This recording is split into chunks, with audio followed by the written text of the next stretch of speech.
Hello बच्चों।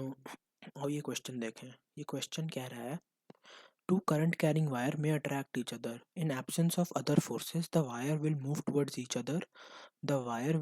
Towards each other increasing the kinetic energy does this contradict the fact that the magnetic force cannot do any work and hence cannot increase kinetic energy. आओ यार, ये कह रहा है कि जैसे कि ये दो वायर्स है, ठीक है, ये एक दूसरे को अट्रैक्ट करती हैं। हाँ यार, हमें पता है, जैसे कि इसमें आई करंट फ्लो हो रहा है और इस वायर में भी आई करंट फ्लो हो रहा है। ये अट्रैक्ट करते हैं एक दूसरे को, हमें इतना तो पता है यार। क्यों?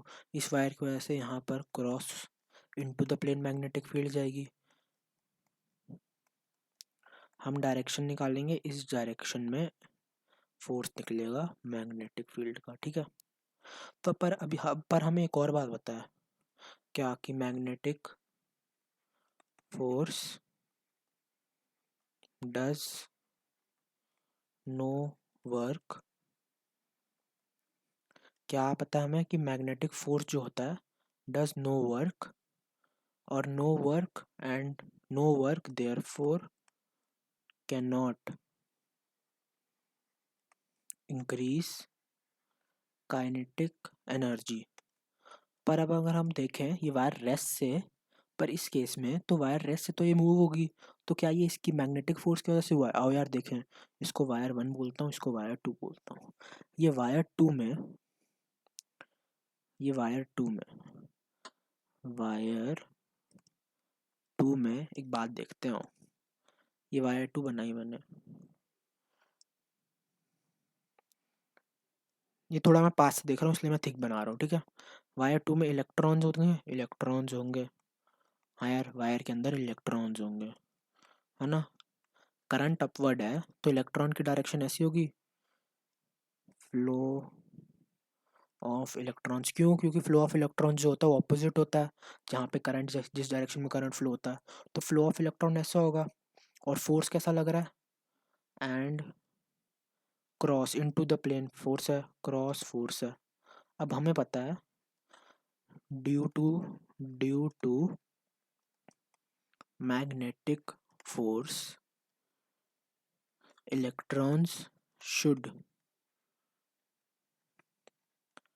डू अ सर्कुलर पाथ, है ना। सर्कुलर पाथ होना चाहिए। अब देखो, but electrons can not exit the wire, और यहाँ पे लिख रहा हूँ मैं, there is a collision between wire wall and electron, ठीक है। वायर के वॉल और इलेक्ट्रॉन के बीच में एक कोलिजन होता है, and because of this change in momentum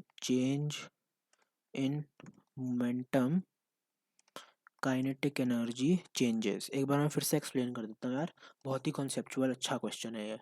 इसमें कहा था कि हमें पता है कि मैग्नेटिक फोर्स जो होता है कोई वर्क नहीं कर सकता, और अगर कोई वर्क नहीं कर सकता तो काइनेटिक एनर्जी इंक्रीज नहीं कर सकता।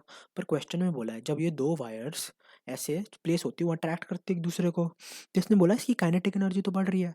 फिर अगर कोई और फोर्स नहीं है तो इसकी काइनेटिक एनर्जी क्यों बढ़ रही है? तब इसका रीज़न है, जैसे इस वायर 2 है, ये वायर 2 पे इलेक्ट्रॉन्स अंदर फ्लो कर रहे हैं इस डायरेक्शन में, और हमें पता है फोर्स जो है वो इनटू द प्लेन है। इस फील्ड की वजह से फोर्स इनटू द प्लेन है। हाँ यार, फोर्स तो इनटू द प्लेन है। अब जो ये मैग्नेटिक फोर्स है, इसकी वजह से जो इलेक्ट्रॉन्स है उनको एक सर्कुलर पाथ करना चाहिए, इलेक्ट्रॉन्स को एक सर्कुलर पाथ ट्रैवल करना चाहिए। हाँ यार, करेंगे भी, बिल्कुल करेंगे।